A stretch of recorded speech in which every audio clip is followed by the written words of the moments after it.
To order at 12:01 p.m. Please keep in mind these meetings may be audio or visually recorded. Will any members present please state their name for the record? Bruce Putnam. Brooklyn Quick. Jacob Eisenberg. Austin Britton. Preston Levy. Brooklyn Morris. Abigail Mohammed. Matthew Bravo is chair. Seeing that there are 8 members present, quorum has been established. Will any members of the public please state their name for the record? Tyler Sklar. Julia Cipher. All right. We now move into the consideration of SSB 1120 or 2025 1120, excuse me. With an author present, we move into 5 minutes of presentation whenever you are ready. Hi guys. Should I time this? Oh yeah, who would like to do? Let's have somebody else do timer. I can do timer. All right. Starting now. Okay. Hey guys. So I wrote this just to basically standardize what is already in the rules and procedures. In Rule 10, it states that committees will have 10 minutes to speak about items during their report, but then in this rule it stated that committees would be given as much time as they want before the Senate. So I'm just basically standardizing rules and procedures and making sure that everything matches. Thanks. I yield my time. So we now move into 5 minutes of question and answer for the author. Do we hear any questions? Do we have any examples of where any committee has needed at that full 10 minutes? Yes, actually. So, for example, when the Judiciary Committee presents their presentation at the beginning of every legislative period, they have to go about the Senate, and it might take more than 10 minutes. It might take as much time as they need. But in an instance like that, they would simply just move to suspend the rule for that meeting. Okay, and these rules are suspendable in both locations? Yes. Okay. All right, any further questions for the author? All right, we now move into 5 minutes of debate. Do I hear any debate? I'm not a huge fan of having to rely on suspending the rules in those circumstances that we know are routine. I think because we already have 10 minutes written in other places, standardizing it makes sense and it makes these clearer for people who are reading them. I'd rather have some situation where we could account for those specific circumstances that we know are going to exist, but I think as it's written, I think it's a fine change and one that makes sense for moving forward. I'll also say, as far as most committee reports go, so if you think of committees that host events, for example, like the legislative workshop, very few committees do to begin with, so most aren't going 10 minutes. And in the case of something like the legislative workshop, it can also be done in announcements. I actually went when I saw this bill and clocked how long did our presentation take for it, and it was about 7 minutes for the legislative workshop. So it shouldn't impact it too much, but if it does, things like that can be moved to the announcements portion. Yeah, it's a rare enough occurrence that I don't see any problem with this as it is. I think standardizing it is more important than worrying about that. For sure. I think it also keeps efficiency up for sure. Mhm. If we set a time limit, people won't ramble on as much. All right, do I hear any further debate? All right, we now move into 2 minutes of final privilege. I waive. All right, we now move into motions. Do I hear any motions at this time? Move to pass SSB 2025-1120 by unanimous consent. All right, there's been a motion made to pass SSB 2025-1120 by unanimous consent. Are there any objections? Hearing none, that motion passes. All right, we now move into SSB 2025-1121. So Berkeley, you good on minutes? No, you're good. Yeah. Just know if you have any questions. I know it's kind of confusing when you first get to do it.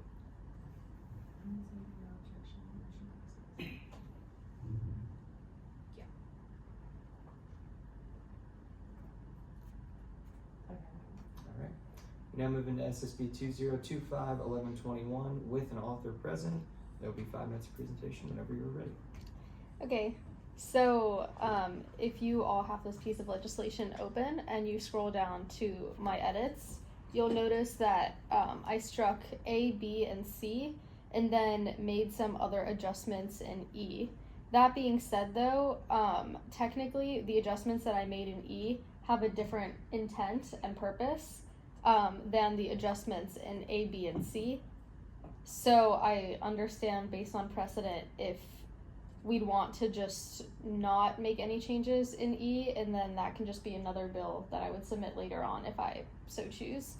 So for the purpose of the presentation, I'm just going to talk about A, B, and C, and then at the end I'll briefly touch on what I did there in E, and so you guys can make whatever decision you want. So essentially, this entire section of the rules and procedures talks about various types of committees, which include the ad hoc committees. And so recently there's been a change to the ad hoc committee procedure where basically you have to apply to get on an ad hoc committee, and then the Senate President can basically appoint you, and then only if they appoint you are you officially on that committee. And so I didn't really understand the section that basically said that we can refer legislation to the committees. I think that based on, like, the word ad hoc in Latin literally means for purpose. So I think that it's only right if we use the correct definition of ad hocs and create them to fulfill a particular purpose in terms of just like various things that people want to do, like the ones that exist already.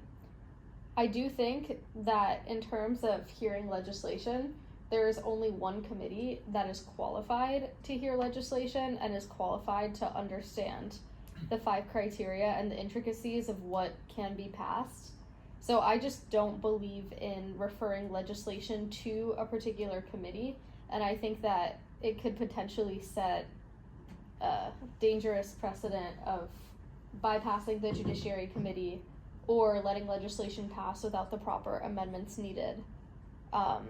And so, that being said, I don't think that the ad hoc should have the jurisdiction to do this. Also, in this situation, it would literally just be the Senate President appointing individuals to an ad hoc committee to hear legislation, which would also bypass the replacement and agenda committee, which is in charge of appointing people or recommending people to different committees based on their qualifications.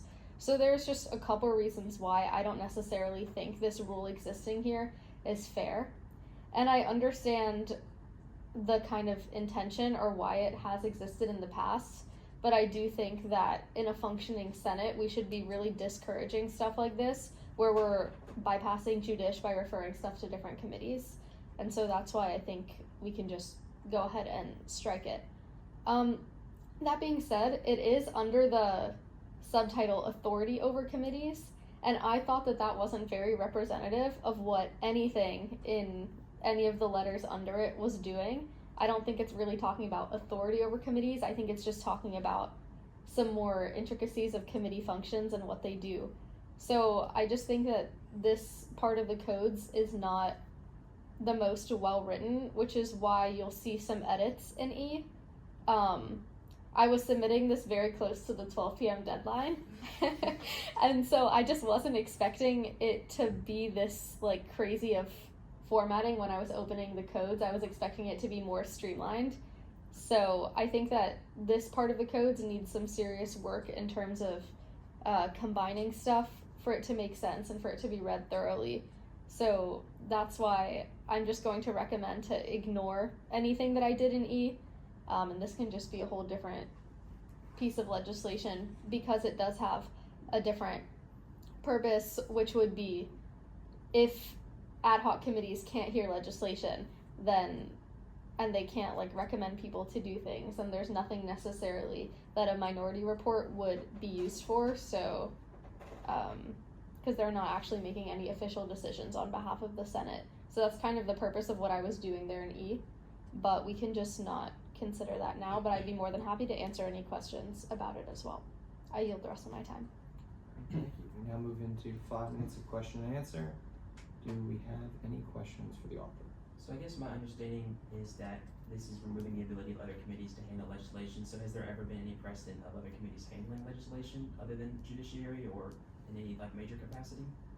Yeah, very major capacities. So if you open the rules and procedures, the rules and procedures, I don't have it up right now, but if I remember correctly, I believe it says that this was, like, if you guys want to do that on your own, it has like a page that says this was amended or like made by the rules and procedures ad hoc or something like that.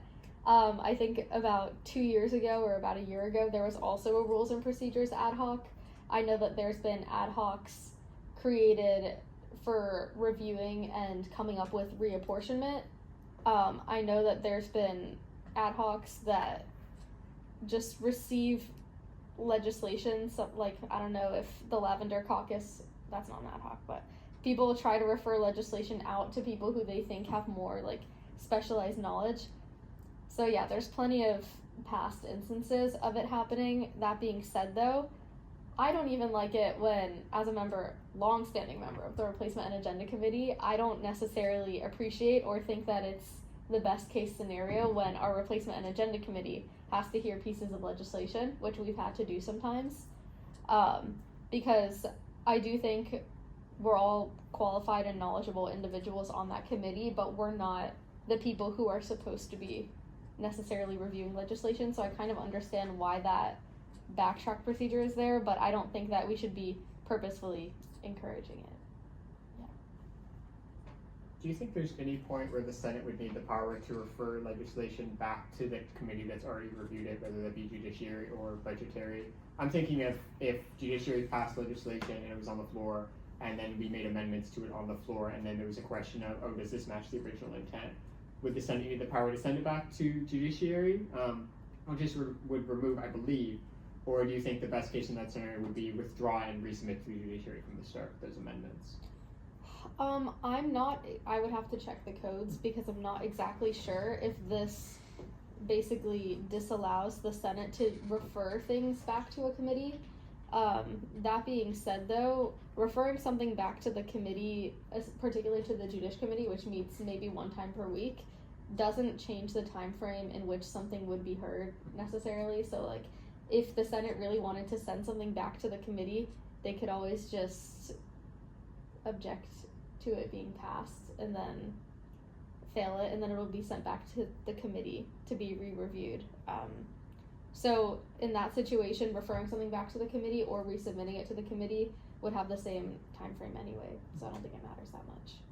Okay, do we hear any further questions for y'all? We now move into 5 minutes of debate, beginning now. Do I hear any debate?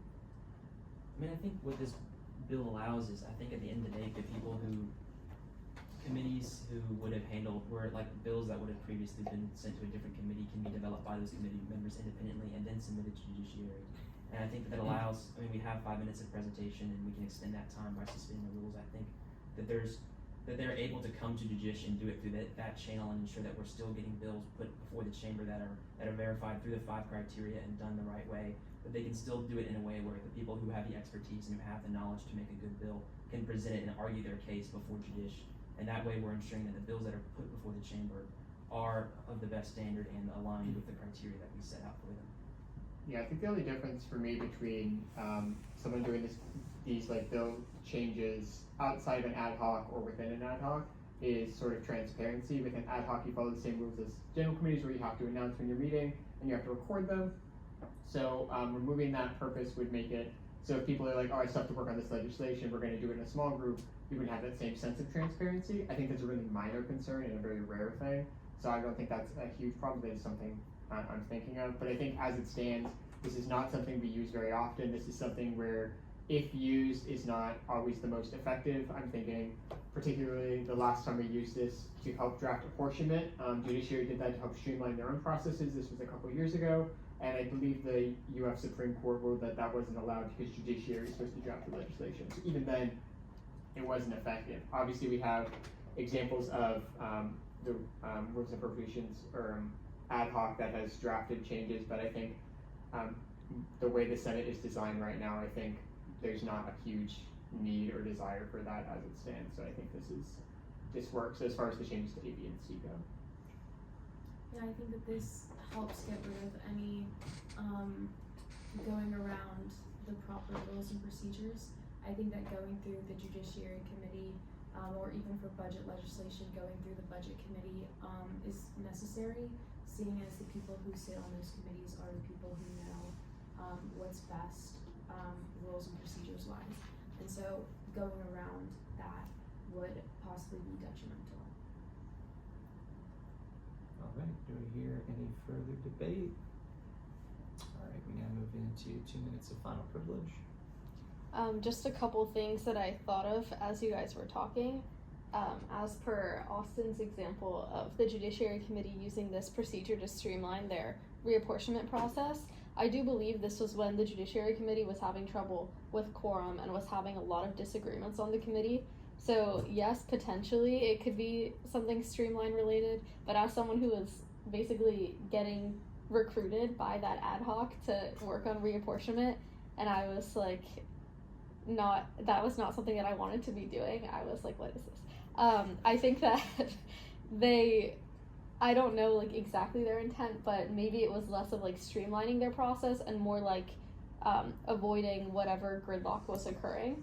And if we have the right rules in place that basically make gridlock impossible, then I think that type of situation would be prevented. And I think that getting rid of this is one step to doing so. And then secondly, I can think of the rules and procedures ad hoc that we had about a year ago, I think at the beginning of my sophomore year. And I do remember many instances where there was poorly formatted legislation and just inconsistent legislation that would be added into the rules and procedures because that ad hoc didn't uphold the exact same standards that Judiciary Committee did.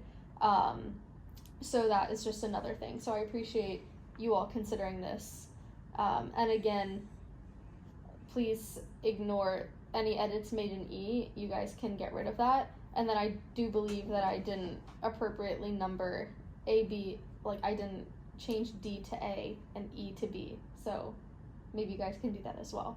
So I appreciate it. Thank you all. I waste my time. All right. We now move into motions. Do I hear any motions at this time? I move to amend SSB 2025-1121 by in subsection 2, subsection D, changing D to A, E to B, and then in subsection E, removing the word standing, in E3, removing for all standing committees, removing the change from 10 to 5, and removing with the exception of a minority report and replacement agenda committee, which will be allotted 10 minutes by unanimous consent. All right, there's been a motion made to SSB 2025-1121 to change the lettering in terms of Rule 2 of the codes, and then to remove some of the language amended by the author in what is now section B by unanimous consent. Are there any objections? Hearing none, the motion passes. Bear with me as I try and format this.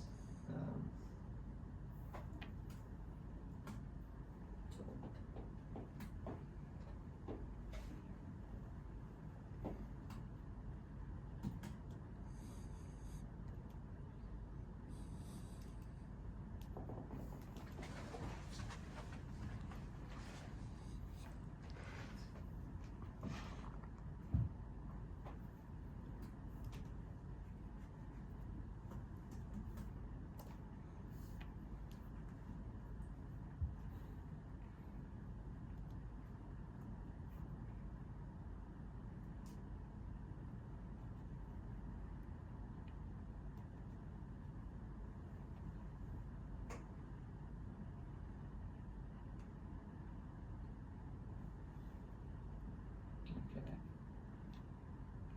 How does that look?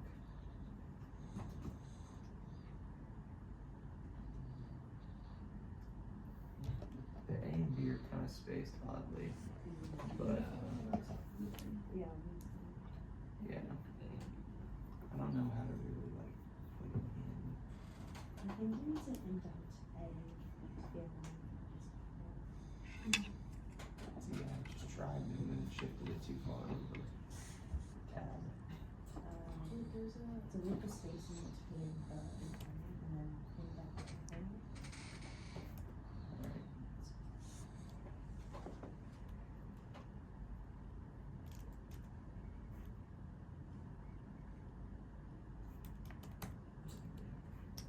I can do it on my end as well, and then just send it to you. I think we have to do it in committee, unfortunately. Could be wrong, but I'm pretty sure I think I found it.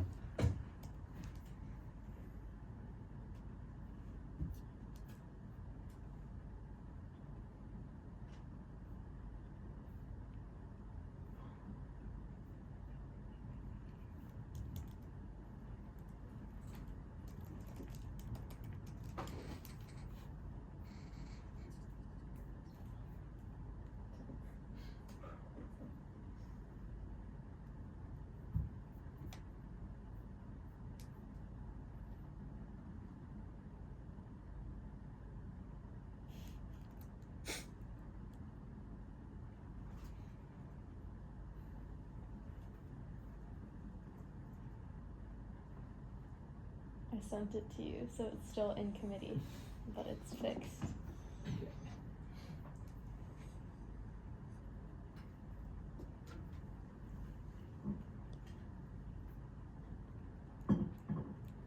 Which email did you send it to? Judiciary.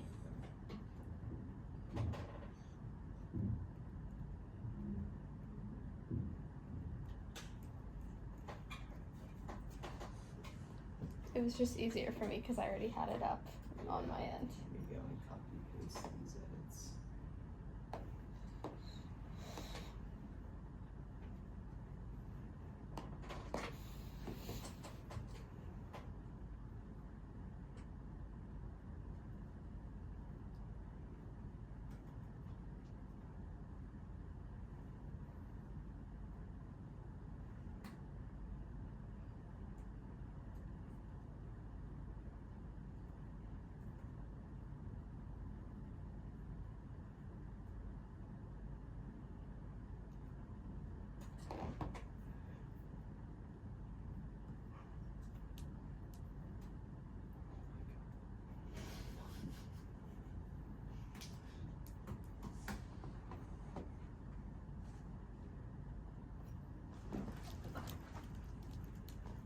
Alright, we're going with that.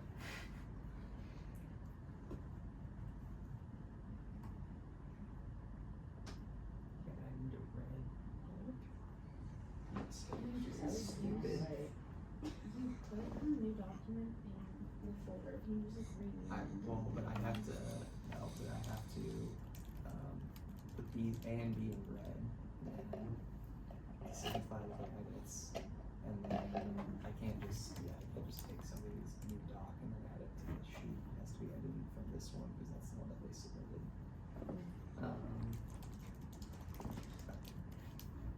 I could just copy this and just. Yeah, I guess so.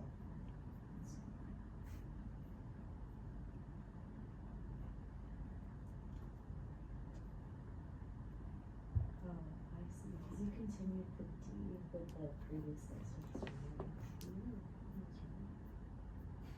Yeah, that must have been good enough. Better than the caption. Cues. I found it. On page like 3 of the rules. Or 4.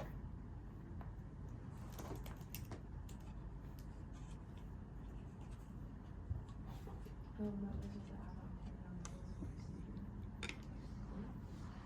procedure.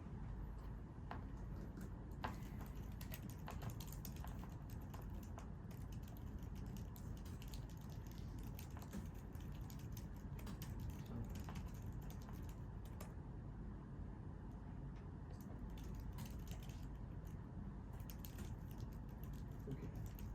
We're at this point. Go to, yeah, if you don't want to take a look at. Looks pretty normal. It's, Yeah.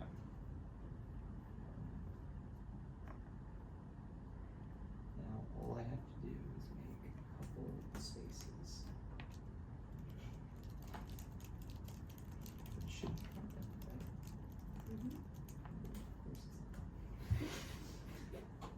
Alright, there's no big deal.